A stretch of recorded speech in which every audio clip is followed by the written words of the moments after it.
Hello all. Once again, I am Dr. Anjali Taneja, consultant obs and gynae Cloudnine hospital Patparganj. आज हम बात करेंगे breach baby या उल्टे बच्चे के बारे में। उल्टा बच्चा क्या होता है?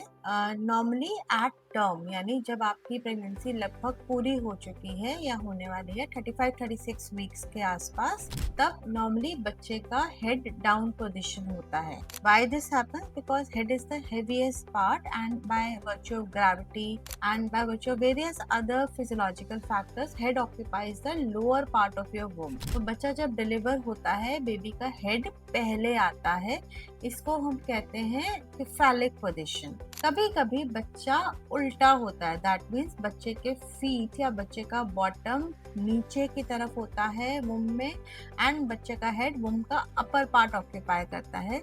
This is what we call as breech baby. Breech position early pregnancy में बहुत कॉमन है। काफ़ी बार पेशेंट्स हमारे पास लेवल 2 या उसके बाद जो ग्रोथ स्कैन्स होते हैं 28-30 वीक्स पर, उसमें लिखकर आते हैं कि हमें ब्रीच पोजीशन बताया है। There is nothing to get worried about breech position in these scans, क्योंकि बच्चे की मूवमेंट अभी हो रही है। So the baby will gradually move and adjust, and finally the lower part of the womb will be occupied by the head of the baby. ये majority of pregnancies में ऐसा ही होगा, लेकिन कुछ बच्चों में फॉर वेरियस रीजंस बच्चे का हेड ऊपर रहेगा एंड बच्चे के बॉटम या फीट नीचे रहेंगे वुम के लोअर पार्ट में। तो ये पोजीशन फिक्स होती है जाकर 35-36 वीक्स पर। तो अगर उससे पहले आपके अल्ट्रासाउंड्स में बीच पोजीशन आ रही है तो उसके लिए बिल्कुल भी चिंता आप ना करें। So now once we have said it's a breach, then we have to see कि कौन से तरीके का ब्रीच है। तो breach can be extended, breach can be flex breach, और it can be a footling breach. अब इन वर्ड्स का क्या मीनिंग है? एक्सटेंडेड और फ्रैंक ब्रीच मतलब बच्चे का हेड वुम के अपर पार्ट पे है एंड बच्चे का बॉटम डाउन बिलो है, एंड बच्चे ने अपनी लेग्स अपने चेस्ट के अगेंस्ट फोल्ड करके ऐसे सीधी करी हुई है। तो this is a extended breech. What is flex breech? Flex breech मतलब बच्चा का हेड ऊपर है, बच्चे का बॉटम नीचे है, और बच्चे ने अपनी लेग्स को घुटनों से मोड़ा हुआ है एंड बच्चे के फीट भी नीचे ही है। So this is a flex breech. Footling breech मतलब बच्चे के जो पाँव हैं, they become the leading part. तो बच्चे के पाँव, बच्चे के नीज मुड़े हुए हैं। इसको ऐसे समझिए जैसे हम चेयर पे बैठे हैं, कि बच्चे के पाँव सबसे नीचे लटक रहे हैं, then bottom end then body end then the head. तो this is how a footling breach presents. So why this happens? अक्सर महिला पूछेगी कि बच्चा उल्टा क्यों है और मैं इसके लिए क्या कर सकती हूँ। सो बच्चा उल्टा, sometimes there can be no cause, sometimes simply your first pregnancy, fibroid हो सकता है, बच्चे का पानी बहुत ज्यादा या कम हो सकता है जिसमें बच्चे की मूवमेंट इफेक्ट हो रही हो, लो लाइंग प्लेसेंटा हो सकता है, बच्चे के दानी में कोई मालफॉर्मेशन हो सकती है, uterine malformation. So these reasons can contribute to you having a breech position at term. Sometimes there may be no cause found. अब मेरे ऑप्शंस क्या हैं? क्या ये सीधा हो सकता है? क्या मेरे कुछ खाने से, किसी पोजीशन से इस पे फर्क पड़ता है? नो, आपकी डाइट से, आप किस पोजीशन में रेस्ट करती हैं, कैसे उठती बैठती है, चलती हैं, लेटती हैं, उससे ब्रीच पोजीशन पे अफेक्ट नहीं पड़ता है।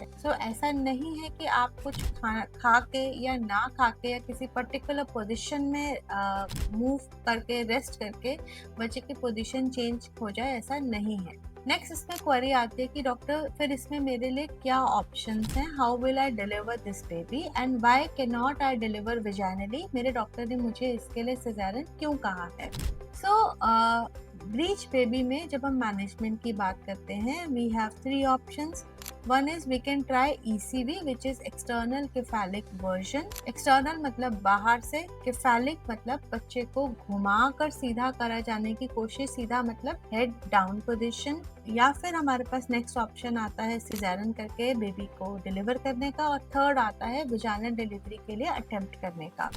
External cephalic version majority of the patients में सेफ होता है, पर ये हमेशा सक्सेसफुल नहीं होता है। Success rates of external cephalic version can be 40-50%। ये ट्रेन्ड हैंड्स में होना चाहिए, ये टर्म पर किया जाता है, कई बार प्रोसीजर के दौरान कॉम्प्लिकेशन होके बच्चे की हार्ट बीट ड्रॉप कर सकती है या आपको ब्लीडिंग हो सकती है और ऐसे में तुरंत इमरजेंसी में सिजेरियन की नौबत भी आ सकती है। कई बार एक्सटर्नल केफालिक वर्जन के बाद एक बार ही बच्चे का हेड डाउन हो गया, आपको ऑब्जर्व किया गया, एवरीथिंग इज फाइन और आपको घर भेज दिया गया, लेकिन कई बार वापस भी बच्चा उल्टा हो सकता है। तो इसीलिए एक फूल प्रूफ मेथड नहीं है, बट हाँ ये एक रिलेटिवली सेफ मेथड है। Comes the option of caesarean versus vaginal delivery. So breach vaginal delivery के लिए अक्सर आपको डिस्करेज किया जाता है। बाय बिकॉज जो बच्चे का हेड है वो एक बोनी पार्ट है and it has fix dimensions, whereas जो बच्चे का बम है वो एक सॉफ्टर पार्ट है। तो काफी बार ऐसा होता है कि जब बच्चेदानी का माउथ ओपन होता है, the softer part, the bomb and the body and the feet will come out, लेकिन बच्चे का हेड अंदर फंस जाता है। अब आप इमेजिन करिए उस सिचुएशन को जिसमें बच्चे की बाकी पूरी बॉडी बाहर है लेकिन हेड अंदर है, the baby can not breathe, this becomes a emergency. अगर ऐसे में तुरंत डिलीवरी ना हो पाए तो बच्चे को नुकसान हो सकता है।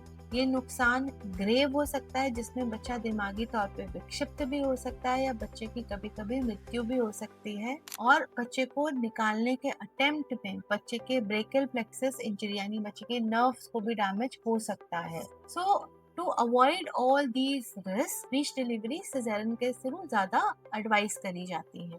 अगर आप सारे रिस्क को समझते हुए फिर भी आप अटेम्प्ट करना चाहते हैं वेजाइनल डिलीवरी, तो ये उसी सेटअप में हो जहाँ टर्शरी केयर हमारे पास अवेलेबल है।